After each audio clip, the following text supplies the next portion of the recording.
Hi everyone, Susan Marcoux here from Southern Oregon. I live down in Medford. I have a day job at a CPA firm and I've been a professional seamstress all my life. I have taught sewing classes to adults and children. I am an event coordinator. I do floral design and various other artistic pursuits. My oldest daughter and I have a small business. We work with 100% linen fabric and we do indigo dyeing and make scarves and table linens. My primary career throughout my life has been as a mother. I have raised 3 adult children. They are all working artists. They grew up in an artistic environment here. My oldest daughter graduated from George Fox in 2008, and she's a graphic designer up in Portland. My middle son is a set designer and set builder down in LA.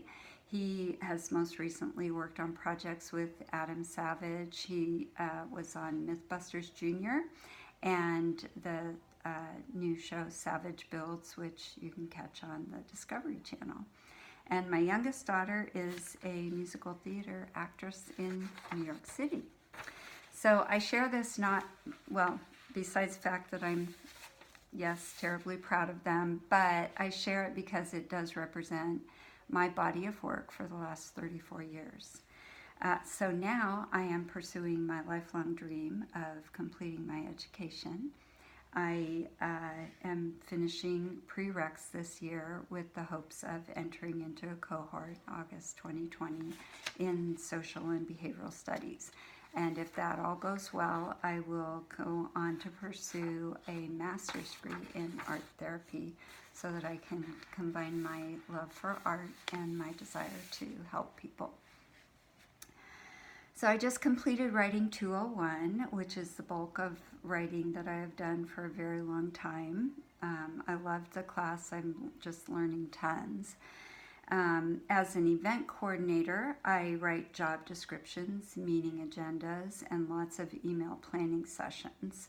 I just completed coordinating an annual women's conference for my church, which was last weekend. And so you might imagine that that was pretty challenging with it being finals week. It's a 2-day event for 120 women. I have various committee chair people that work under me for facility coordinating, food coordinating. We have a group of us that work on the publications and the decor. So we create conference packets for each attendee. The speaker submits her handouts. I edit those and format them, and I write questions for discussion time. I put together the schedule. I write a blurb about our upcoming events, and I write questions for an icebreaker. At work, I mostly write emails for clients regarding their tax returns, when they're due, how much money they owe, that kind of thing. I am resigning from my job in December, so I'm currently writing instructional guides for what my role is there. So regarding the book, I really appreciated the historical background of the scholarly pursuits as she describes. I really like the idea of the professors being scholars and artists. I was surprised maybe that they didn't have as much teaching background as I would have thought, and I wonder if that's true.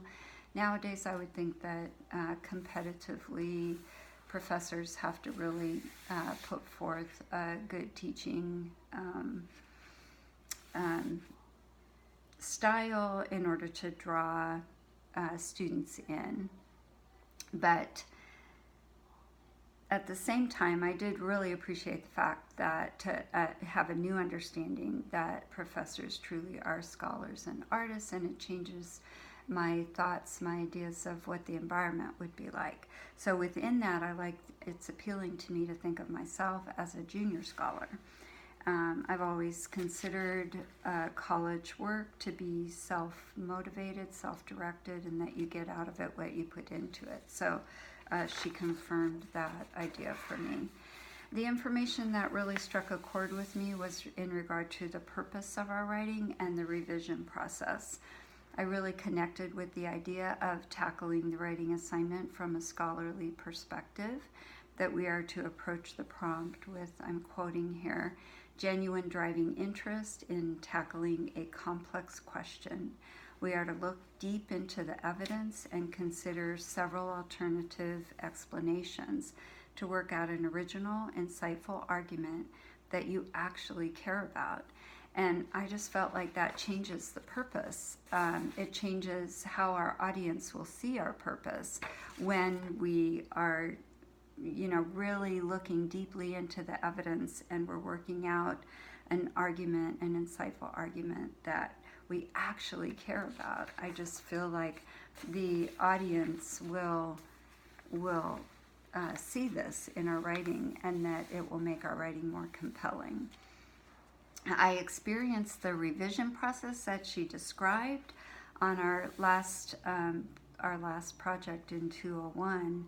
I had written my rough draft, I had written my introductory paragraph, and had what I considered what Guptill calls an ambitious thesis, and I had the scope of my argument, and I worked on a couple of paragraphs, and lo and behold, they didn't tie to my thesis. And so I started over. My second draft is entirely rewritten. I had to abandon the idea of the essay option, and I had to go back to the outline option because I just didn't have time to rewrite those paragraphs. In my second revision, I found, as Guptill says, I discovered holes, encountered counter arguments, and important implications that needed to be addressed. And so in order to do that, I had to shift my focus.